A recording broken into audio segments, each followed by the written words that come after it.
তারও একটা উদ্দেশ্য আছে, আছে না? আছে। উদ্দেশ্যটা কি? এই উদ্দেশ্যটা কি এইটা বলার আগে আপনাদেরকে আর একটা কথা বোঝানোর জন্য বলছি, সেটা হচ্ছে এই। আচ্ছা বলুন তো, গরু ছাগল হাঁস মুরগি পশু পাখি পদার্থ জড় পদার্থ গাছপালা তরুলতা ইত্যাদি সারা পৃথিবীতে যা কিছু আছে সমস্ত কিছু আল্লাহর গুণগান, আল্লাহর ইবাদত, আল্লাহর প্রশংসা করে কি করে না? করে, করে, অবশ্যই করে। ইউসাব্বিহু লিল্লাহি মা ফিস সামাওয়াতি ওয়া মা ফিল আরজ। আসমান জমিনে যা কিছু আছে সমস্ত কিছু তাসবিহ বর্ণনা করে কার? আল্লাহ। গরু নিজের পদ্ধতিতে করে, ছাগল নিজের পদ্ধতিতে করে, মুরগি নিজের পদ্ধতিতে করে, গাছপালা নিজের পদ্ধতিতে করে, করে সবাই। এটা ঈমান রাখতে হবে। তাহলে এটা প্রথম নম্বর জেনে গেলেন। আবার এই কথাটা আমি জিজ্ঞেস করব, বক্তব্য ভুলে গেলে হবে না কিন্তু। এইবার আপনাকে বলছে আল্লাহ আমাদেরকে কি জন্য পাঠিয়েছেন।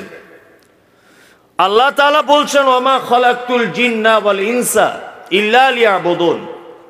আমি মানুষ আর জিনকে পৃথিবীতে পাঠালাম শুধুমাত্র আমার ইবাদত করার জন্যে। ভালো করে বুঝবেন, সারা পৃথিবীতে আচ্ছা বলুন তো মানুষ বেশি না সমুদ্রতে, দরিয়াতে, খালে বিলে, জলে স্থলে মানুষ ছাড়া পৃথিবীতে আর অন্যান্য যত প্রাণী আছে ওদের দল বেশি কোনটা? কাদের? না, ওদের দল বেশি। ওদের দল বেশি, বেশি নয় বেশি। যদি বলছেন কেমন করে, আপনার বাড়িতে আপনি কজন বসবাস করেন? খুব জোর হলে 10 জন। আচ্ছা বলুন তো, আপনার বাড়িতে মশারি টাঙিয়ে ঘুমাতে হয়, আপনার টোটাল বাড়িতে মশা থাকে কতজন? গোনা যাবে না। আপনার স্ত্রী রান্না করে, চুলো যেটা, চুলের পাশে পিপিলিকা লাগে না অনেক সময়? তা গোটা গায়ে মনে হয় যত লোক বসবাস করে একটা পিপিলিকার গর্তে তার মনে হয় 3 গুণ পিপিলিকা থাকে, থাকে না? থাকে। তার মানে পৃথিবীতে মানুষই কম আর ওরা সব থেকে বেশি, তাই তো? এবার আপনাকে আর একটা মজার জায়গা আনছি।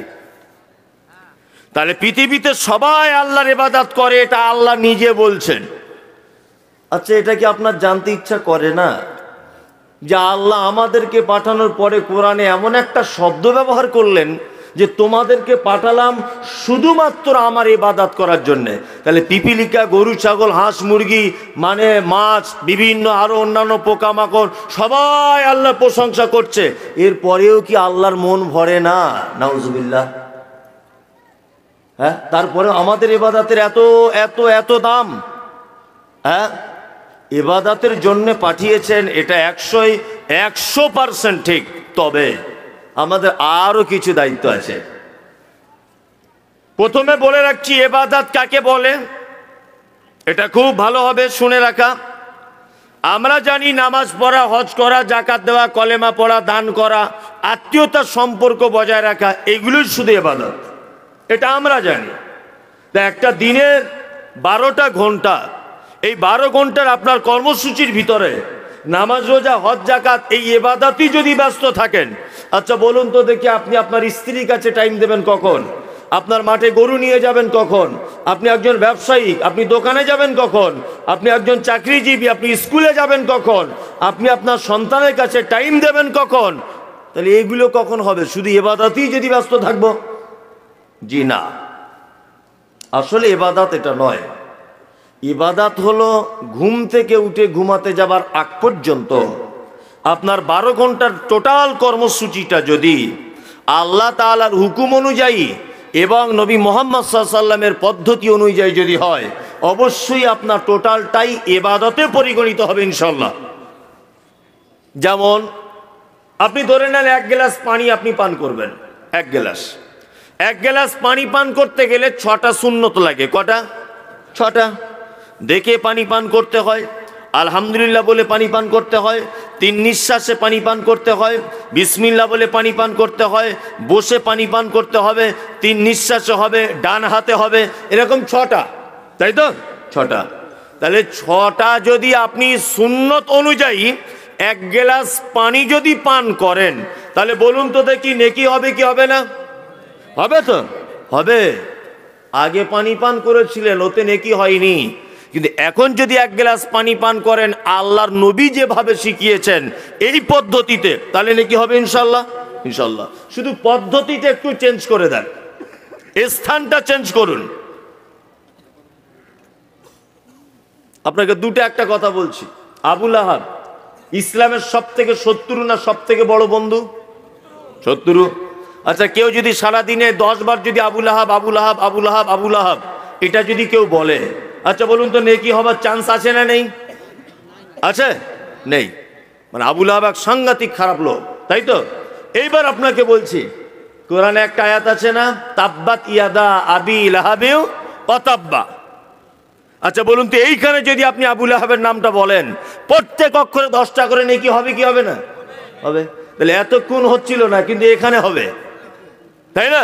ফেরাউন পৃথিবীর একটা সাংঘাতিক বদমাশ লোক, ইতিহাসের পাতাতে এর নাম কেউ মুখে নিতে চায় না, কিন্তু এই নামটাই যদি আপনি কোরআন মাজিদে পড়েন একাধিক জায়গায় ফেরাউনের নাম এসেছে, আছে না? প্রত্যেক অক্ষরে 10টা করে নাকি আপনার আমলনামাতে লেখা হবে। শুধুমাত্র একটু স্থানটা চেঞ্জ করে দেন। জিলাপি কেন হারাম হতে যাবে? জিলাপি হারাম না হালাল? হালাল। ওই জিলাপিটা হারাম হয়ে যাবে যদি ওইটা কোনো মাজারে মানত করা জিলাপি হয়। ওই জিলাপিটা যদি কোনো ঠাকুরের সামনে যদি প্রসাদ হিসাবে ব্যবহার করা হয় বা তার সামনে মানত করা হয়, ওই জিলাপিটাই হারাম। কিন্তু এমনি জিলাপি আপনি কিনে আনুন কোনো দোকান থেকে, ওটা জায়েজ, কোনো অসুবিধা নেই। শুধুমাত্র এই স্থানটার একটু পরিবর্তন করে দেন। আগে পানি পান করতেন নর্মাল ভাবে, এখন আল্লাহর নবী সাল্লাল্লাহু আলাইহি ওয়াসাল্লাম পান করতেন, এই পদ্ধতিতে করুন, অবশ্যই আপনার নেকি হয়ে যাবে। তাহলে এর নাম ইবাদত। যা কিছু করবেন আল্লাহ রসুলের পদ্ধতিতে করবেন, অবশ্যই ওটা ইবাদত। নাম্বার 2, আল্লাহ শুধুমাত্র আমাদেরকে ইবাদতের জন্যই যে পৃথিবীতে পাঠিয়েছেন এটা 100% ঠিক, তারপরেও আরো অনেক কিছু কাজ আছে। যদি বলছেন কি কাজ, আল্লাহ তাআলা বলছেন লিইজহিরাহু আলা দ্বীনি কুল্লি। এটা গরুর দ্বারাতে সম্ভব নয়। গরু ইবাদত করে, ছাগল ইবাদত করে, মহিষ ইবাদত করে, কিন্তু আল্লাহ তাআলা বলছেন লিইজহিরাহু আলা দ্বীনি কুল্লি। পৃথিবীতে তোমাকে এই জন্যই উত্তম করে পাঠানো হয়েছে, শ্রেষ্ঠ জাতি করে পাঠানো হয়েছে এই কারণে যে পৃথিবীতে সমস্ত মতাদর্শের উপরে ইসলাম শ্রেষ্ঠ, এইটা প্রমাণ করে দিয়ে তবে আমার কাছে তোমাকে আসতে হবে। আচ্ছা বলুন তো, ইসলাম যে সবার চেয়ে শ্রেষ্ঠ এটা গরু প্রমাণ করতে পারবে? ছাগলে পারবে? পারবে না। কে পারবে? মানুষ পারবে। এবার আপনাকে বলছি, আমি মুমতাজুল ইসলাম, বর্তমান গ্রামের পঞ্চায়েত থেকে দেশের রাষ্ট্রপতি পর্যন্ত যদি দূরবীন নিয়ে দেখা হয়, তাহলে একটা ইমানদার লোক আছে বলে মনে হয়? আছে? নাই। ইল্লা মাশাআল্লাহ কেউ ভিতরে ভিতরে থাকতে পারে। এবার সোশ্যাল মিডিয়াতে আমরা যাদের মুখগুলো দেখতে পাই, ইমানদার খুঁজে পাওয়া খুব বড় কঠিন। তাহলে এই রকম একটা হিন্দু রাষ্ট্রের নাগরিক আপনি, এখানে ইসলাম কায়েম করবেন কেমন করে? কেমন করে করবেন? আল্লাহ যে বলছেন ইউজহিরাহু আলা দ্বীনি কুল্লি, পৃথিবীর সমস্ত মতাদর্শের উপরে ইসলাম শ্রেষ্ঠ, এইটা প্রমাণ করে দিয়ে তোমাকে আমার কাছে আসতে হবে। 2023 আজকে 5 জানুয়ারি দেশের প্রধানমন্ত্রী থেকে শুরু করে আপনার এলাকার প্রধান পর্যন্ত প্রত্যেক মানুষ দেখবেন ব্যানার্জি, চ্যাটার্জি, মুখার্জি, হরিপদ, অমুক তমুক ইত্যাদি, একটাও ইমানদার লোক দেখতে পাওয়া যায়? যায় না। এখানেও এক কঠিন পরিস্থিতিতে ইসলাম যে সর্বশ্রেষ্ঠ এটা কি আপনি প্রমাণ করতে পারবেন? বলুন সম্ভব? একদমই সম্ভব নয়। রাস্তা দিয়ে চলতে গেলে কোন দিকে চলা সুন্নত? ডান দিকে। আপনি চলেন কোন দিকে? বাম দিকে। এখন যদি আপনি গাজুয়ারি করে বলেন বেলডাঙ্গা হাই রোডে NH 34 যে আমাদের হাদিসে লেখা আছে ডান দিকে চলতে, আমি ডান দিকে চলবো, তোর বাপের কি? যদি আপনার অ্যাক্সিডেন্টও হয় তাহলে ইন্স্যুরেন্স কোম্পানি 10 পয়সা ক্লেম দিবে না।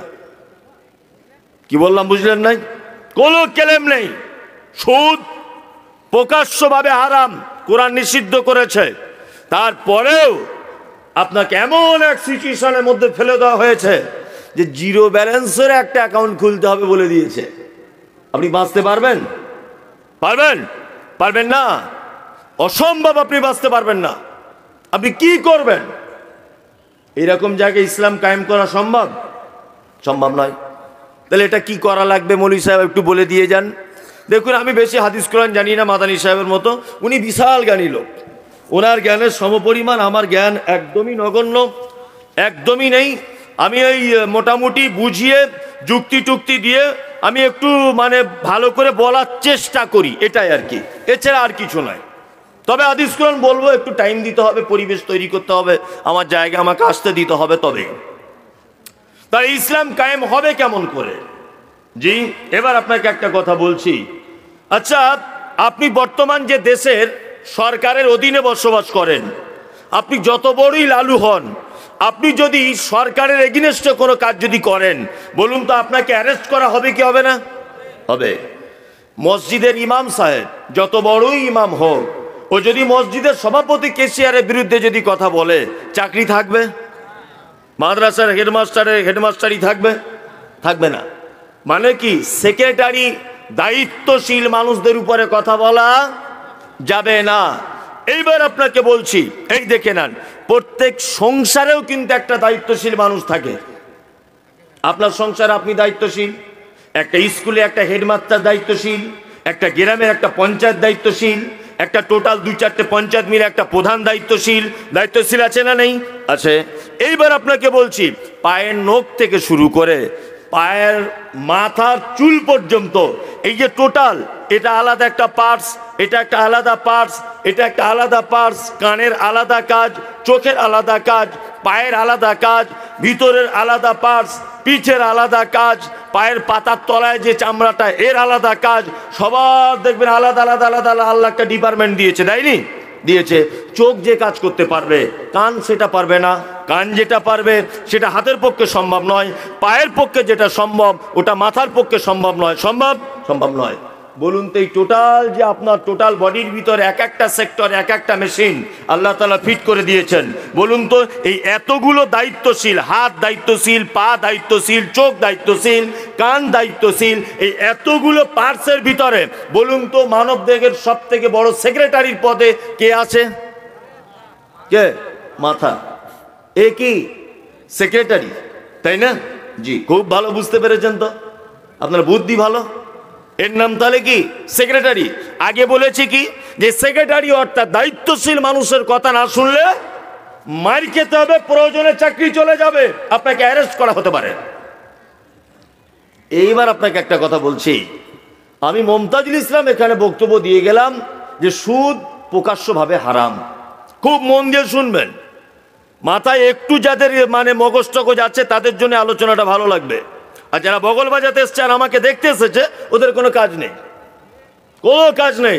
আপনি খুব মনোযোগ সহকারে শুনুন, আমি এমন একটা জায়গা আসবো যে আপনি অবাক হয়ে যাবেন যে লোকটা ঘুরে ঘুরে ঘুরে ঘুরে এইটুকু বয়সে বেশ সাংঘাতিক জায়গা এসেছে। এই দেখুন, আপনার ঠিক জায়গা আনছি আমি। তাহলে দায়িত্বশীল মানুষের কথা না শুনলে চাকরি বাকরি চলে যায়। আমি মমতাজুল ইসলাম এখানে বলে দিলাম সুদের টাকা হারাম। এটা আমি বলছি না, কোরআন বলছে। কোরআন বলছে ব্যভিচার হারাম। এটা আজকে আপনি 10টা কথা শুনে বাড়ি চলে গেলেন, এটা আপনার সেক্রেটারি মাথার। আচ্ছা বলুন তো, এই টোটাল কথাগুলো ক্যাচ করে রাখে কে? Memory sell. মাথার ভিতরে অনেক সেল আছে, তার মধ্যে মেমরি সেল বলে একটা সেল আছে, এর কাজ হচ্ছে এই সমস্ত কথাগুলোকে ক্যাচ করে রাখা। ভালো করে বুঝবেন। তাহলে এ কথাগুলো ক্যাচ করে রেখেছে। আপনার বন্ধু আপনাকে সুদের টাকা দিতে আসছে, আব্দুল্লাহ তোমার কাছে সুদের টাকা নিয়েছিলাম, এই নাও তুমি সুদের টাকাটা নাও। তোমার হাত বাড়িয়েছে, হ্যাঁ দাও সুদের টাকাটা। তখন মাথার ভিতরে সেলটা বারবার বলছে, মমতাজুল ইসলাম বলে দিয়ে গেছে সুদের টাকা হারাম, নেওয়া চলবে না। আচ্ছা বলুন তো, আপনার মাথা যদি সেক্রেটারি হয়, আপনার সেক্রেটারির কথা অনুযায়ী আপনার হাতকে সুদের টাকা থেকে বাঁচাতে পেরেছেন? পারেননি। পরনারীকে দেখা এটা মারাত্মক বড় পাপ। আপনার চোখ বারবার দেখতে চাইছে, আপনার ব্রেনটা সেক্রেটারি বারবার প্রতিরোধ করছে, পরনারীর দিকে দেখবে না, এটা মারাত্মক বড় পাপ। বলুন, আপনার সেক্রেটারির কথা অনুযায়ী আপনি আপনার চোখকে কন্ট্রোল করতে পেরেছেন? পারেননি। তাহলে আপনি 3.5 হাত বডিটার যদি সামান্য একটা দায়িত্বম্যানের দায়িত্ব অনুযায়ী যদি পরিচালনা করতে না পারেন, এটা যদি আপনি অক্ষম হন যে আপনার টোটাল বডিটার পরিচালনা করছে ব্রেন, এইটার সমস্ত অঙ্গ প্রত্যঙ্গ কথা যদি অমান্য করে, তা আপনার পক্ষে কি গোটা রাষ্ট্রটা মুসলিম কান্ট্রিতে রূপান্তরিত হবে, বা আমার এলাকাটা বা আমার গ্রামটা হাদিস এবং কোরআন অনুযায়ী চলবে? এই স্বপ্ন দেখাটা সঠিক না ভুল? ভুল। আপনি নিজের বডিটাকেই হাদিস কোরআন দিয়ে পরিচালনা করতে পারেন না, এতে আপনি অক্ষম। তা আপনি আশা করেন কি করে পঞ্চায়েত ভালো করে তার দায়িত্ব পালন করবে, মুখ্যমন্ত্রী ভালো করে তার দায়িত্ব পালন করবে, রাষ্ট্রপতি ভালো করে তার রাষ্ট্র পরিচালনা করবে, একজন ইমাম তার মসজিদকে পরিচালনা করবে, একজন হেডমাস্টার তার স্কুলকে পরিচালনা করবে? এ আপনি আশা করেন কেমন করে? আপনি তো সামান্য 3.5 হাত বডিটারই দায়িত্ব হাদিস কোরআন অনুযায়ী নিতে পারেন না। একটা লোক বলুন তো, এখানে দেবকুণ্ডু গ্রামের না কোথায় গ্রামটা, দেবকুণ্ডু বেলেপাড়ার বা পার্শ্ববর্তী গ্রাম থেকে যারা এসেছেন, একটা লোক বলুন যে গত জুম্মা থেকে আগামীকাল জুম্মা পর্যন্ত বা আজকে রাত পর্যন্ত আমার মাথা যা বলেছে হাদিস এবং কোরআন অনুযায়ী, আমি সেই রাস্তাতে আমার হাত পা চোখ কান আমার গোটা অঙ্গ প্রত্যঙ্গকে চালিয়েছি। একটা লোক বলুন তো, আছেন কেউ? নেই। তাহলে আপনার পক্ষে যখন বডিটাই পরিচালনা করতে আপনি অক্ষম, তা আল্লাহ তাআলা যে বলছে লিইয়ুযহিরাহু আলাদ-দীনি কুল্লি, তোমাকে পৃথিবীতে পাঠানো হয়েছে এই কারণে। কি কারণে?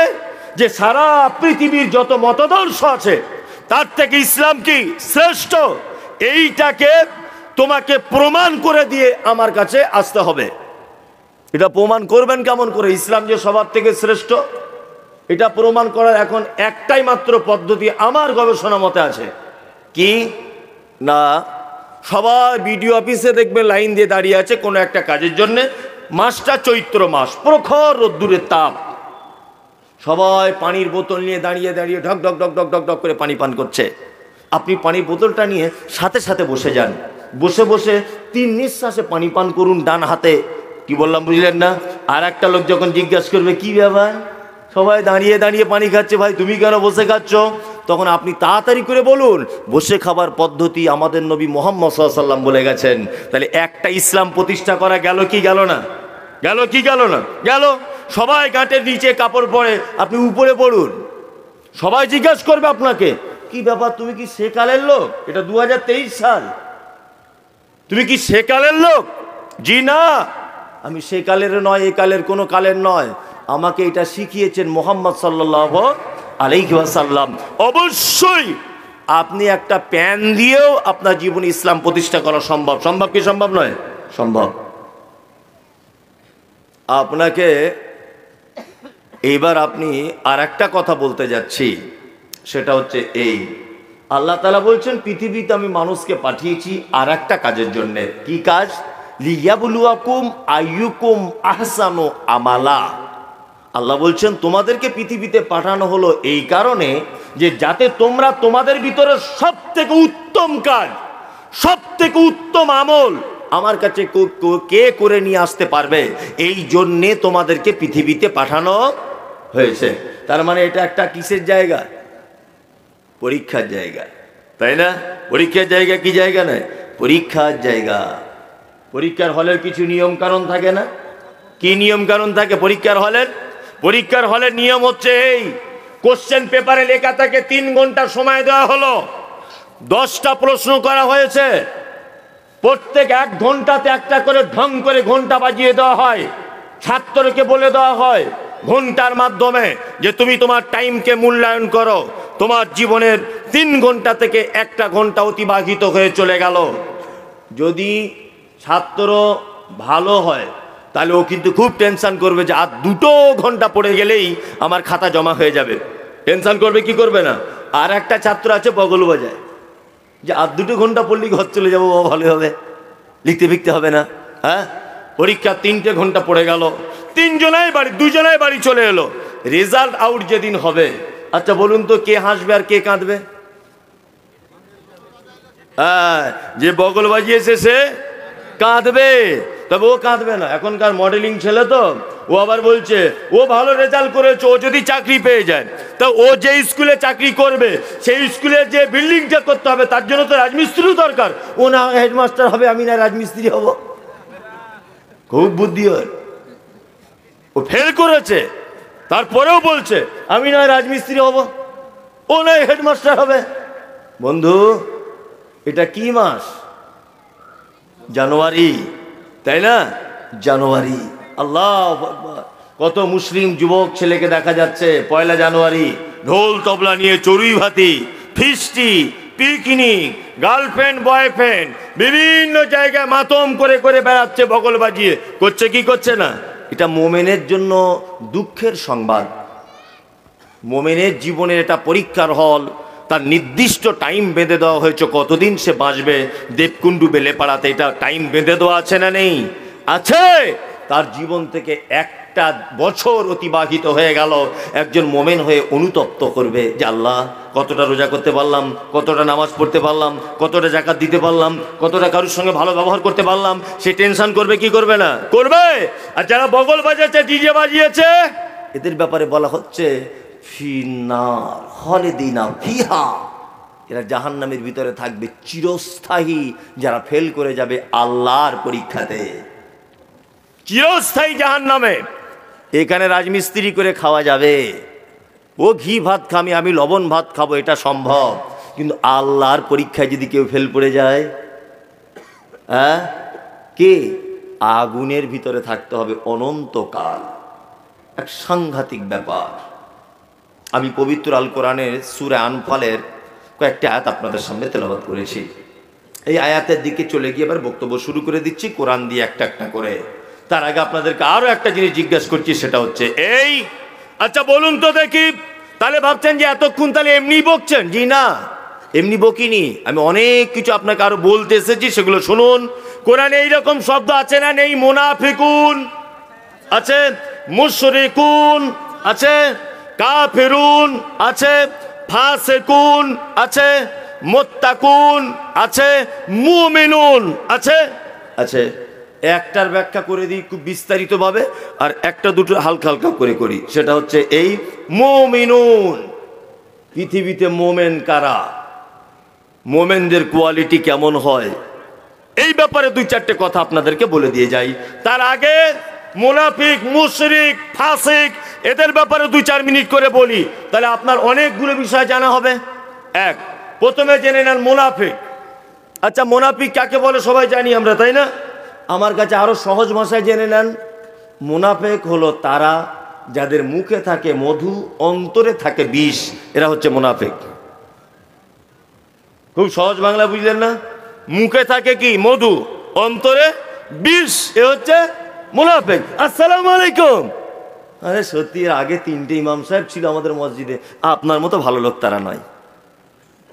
সত্যি অনেকদিন পরে একটা ইমাম এসেছে আমাদের মসজিদে, সকালবেলাতে বললো, আর বিকেলবেলাতে ওই চায়ের দোকানে বসে বসে গল্প করছে। ইমাম সাহেবটা সব ভালো, একটু কামাই বেশি করে, এটাকে তাড়ালে হয় না। কি বললাম বুঝলেন না?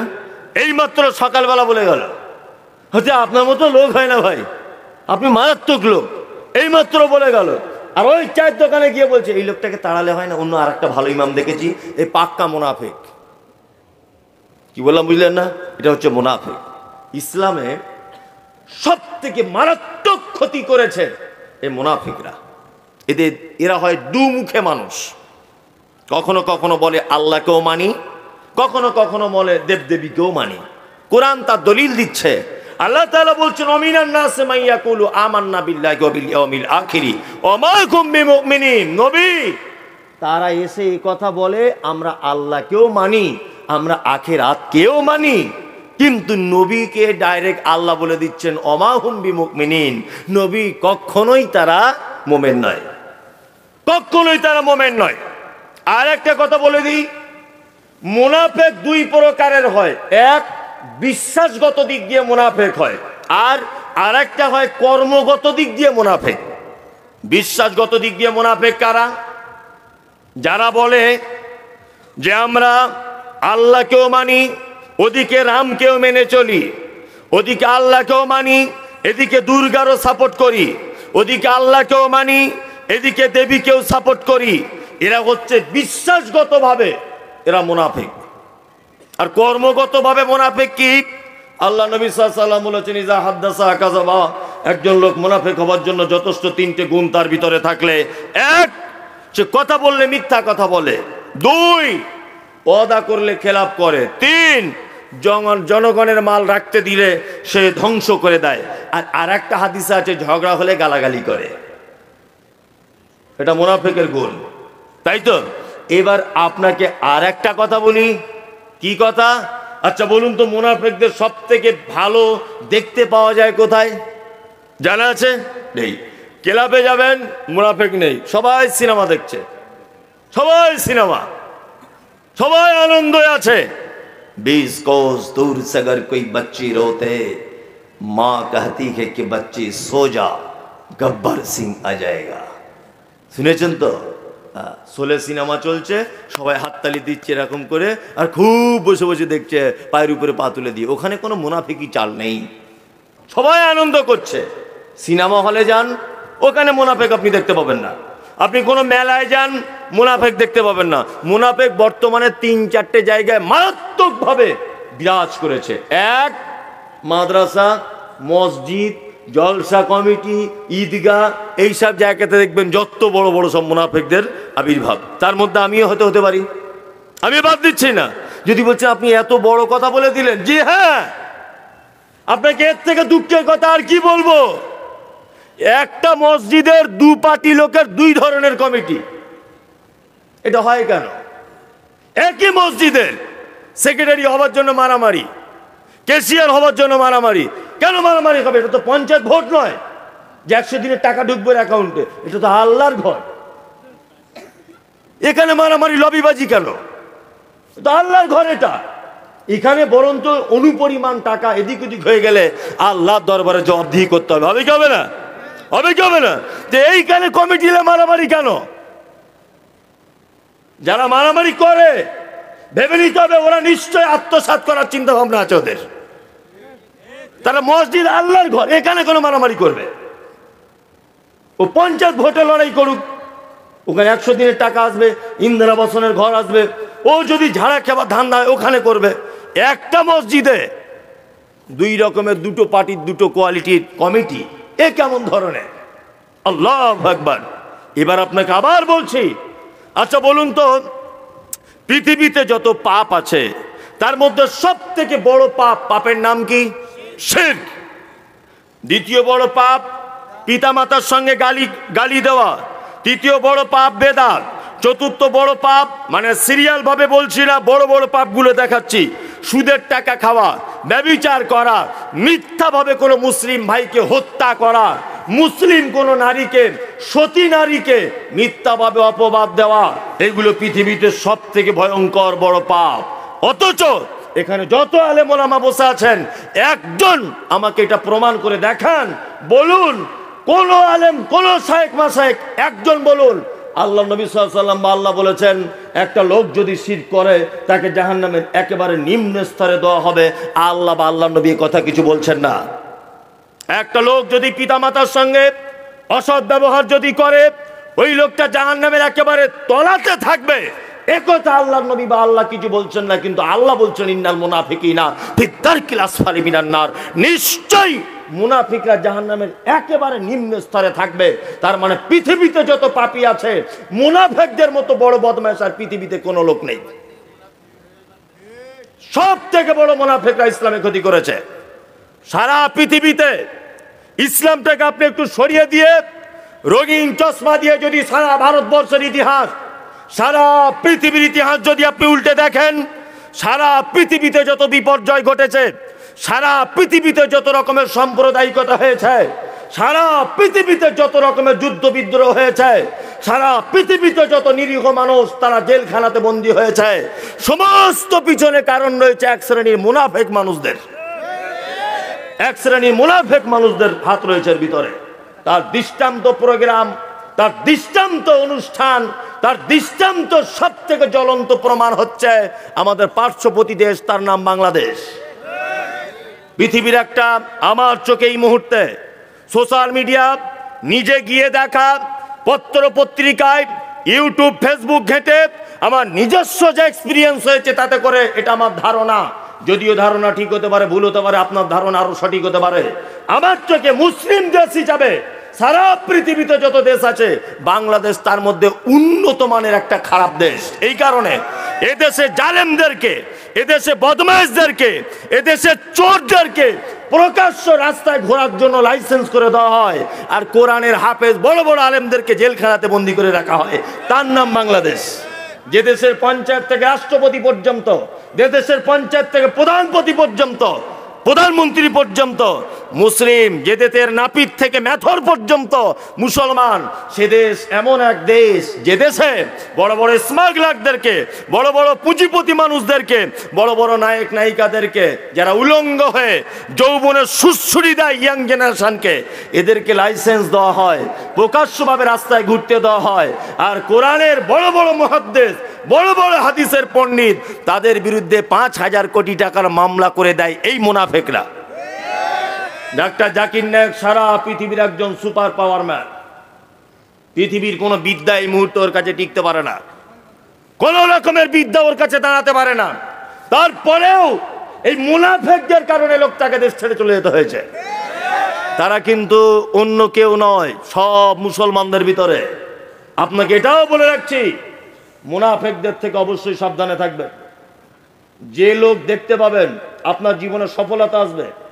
আমার বয়স, আমার মায়ের হিসাব অনুযায়ী 1990 সালে আমার জন্ম, এটা 2023, আমার বয়স 32 পার হয়ে 33, মানে 32 পার হয়ে গেল। গতকালকে আমার বয়স পার হয়েছে 33-এ পড়েছি আমি। তা আমার এই অল্প বয়সের যা এক্সপিরিয়েন্স, আপনি আমার কথাগুলো মূল্যায়ন করুন, আপনার জীবনে সফলতা আসবে। যে লোকটা দেখবেন দাঁড়িয়ে অন্যজনের বদনাম করছে আপনার কাছে, ওর মুখে ঠাস ঠাস করে দুটো চর মেরে বলুন, বিয়াদব, তুই ওর বদনাম যখন আমার কাছে করতে পারছিস, নিশ্চয় আমার বদনামও একদিন অন্যজনের কাছে করবি। এ হচ্ছে পাক্কা মুনাফিক, পাক্কা মুনাফিক। ও যখন অন্যজনের বদনাম যখন আপনার কাছে করতে পারে, তা আপনারও যে বদনাম অন্যজনের কাছে করবে না তার কোনো গ্যারান্টি আছে? গ্যারান্টি আছে? কোনো গ্যারান্টি নেই। এই সমস্ত লোক থেকে আল্লাহ আমাদেরকে মুনাফিক মুক্ত সমাজ গড়া তৌফিক দান করুন, আমিন। কোরআনে আর একটা শব্দ এসেছে, তার নাম ফাসিক। কি শব্দ? ফাসিক। ফাসিক মানে হলো তারা যারা মারাত্মক বড় পাপী এবং সেই পাপ তাদের মধ্যে দীর্ঘদিন যাবত রয়েছে, তওবা করে ফেরত আসার সুযোগ পাচ্ছে না, এ হচ্ছে ফাসিক। যেমন দাড়ি চাচা, এটা বড় গোনা না ছোট গোনা? বড় গোনা, তাই না? অথচ একটা লোক আজকে 30 বছর একভাবে সেভ করছে, একভাবে, মানে সিং ভেঙে বাছুরের দলে ঢোকার লোক। ও ভাবছে যে আমার সিং উঠেছে, এটা কেউ দেখতে পাবে না। কি আশ্চর্য ব্যাপার! আল্লাহু আকবার, কি আশ্চর্য ব্যাপার! আচ্ছা বলুন তো দেখি, বাঘিনীর দেখতে ভালো লাগে না বাঘের দেখতে ভালো লাগে? বাঘের। কারণ কি? বড় বড় দাড়ি, গোঁফ এইরকম করে থাকে, দেখতে ভালো লাগে না? তা আল্লাহ নিশ্চয়ই আপনাকে পৃথিবীর সব থেকে সুন্দর করেছে, সব থেকে সুন্দর করেছে। নারীর থেকেও পুরুষ দেখতে বেশি সুন্দর, সব থেকে বেশি সুন্দর পুরুষ। এই কারণে আল্লাহ নিশ্চয় ভালো কিছু বুঝেছে, ওই জন্য এখানে দাড়ি দিয়েছে। কই মেয়েদের তো দিল না, কেন দেয়নি? নিশ্চয়ই এতে আল্লাহ কোনো কল্যাণ রেখেছে, ভালো রেখেছে। এই দাড়ি যারা চাচ্ছে দীর্ঘদিন, এটা মারাত্মক পাপ, এরপরে এই পাপ থেকে তওবা করে ফেরত আসতে পারছে না, এ হচ্ছে ফাসিক। তবে হ্যাঁ, ফাসিকরা কিন্তু ইসলাম থেকে খারিজ হয়ে যায় না, ফাসিকরা ইসলাম থেকে বার হয়ে যায় না। ফাসিকরা মারা গেলে কবরস্থানে মাটি দেন, জানাজা পড়ুন, তার জন্য দোয়া করুন, সব কিছু করুন। তবে ফাসিকদের কিয়ামতের মাঠে নেকি এবং বদি দুটোকে আলাদা আলাদা পাল্লাতে ওজন করা হবে। তার নেকির দিকটা যদি ভারী হয়ে যায় অবশ্যই সে জান্নাত চলে যাবে, আর তার যদি গুনার দিকটা ভারী হয়ে যায় তার ঠিকানা কোথায়? জাহান্নাম। তবে 80টারও বেশি ওলামাদের মতামত আমি পেয়েছি, মোবাইলে আমার ল্যাপটপে বসে বসে গাড়িতে বসে বসে দেখি। 80টারও বেশি ওলামাদের মতামত হচ্ছে এই যে ফাসেকদের যদি মারাত্মক, যেটা প্রকাশ্যভাবে কোরআনে নিষেধ করা হয়েছে, ওই পাপের মধ্যে যদি দীর্ঘদিন যাবৎ যদি সে যুক্ত থাকে, তাহলে ওর নেকির পাল্লা ভারী হওয়ার সম্ভাবনা নেই। যেমন সুদ, এটা প্রকাশ্যভাবে হারাম। হারাম না হারাম নয়? আল্লাহ কোরআনে মানা করেছে কি করেনি? কোরআনে মানা করেছে। এটা তার মানে কি?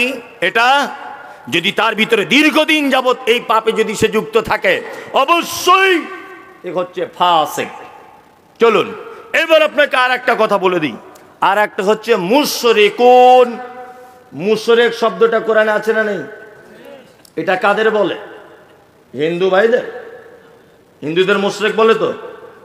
কিছু লোক বলছে হ্যাঁ, জি না, হিন্দুরা মুশরিক নয়। যদি কেউ এটা বলে ভুল বলেছে, হিন্দুরা মুশরিক নয়। হিন্দুদের ব্যাপারে কোরআনে যে শব্দ এসেছে সেটা হচ্ছে সাবেঈ।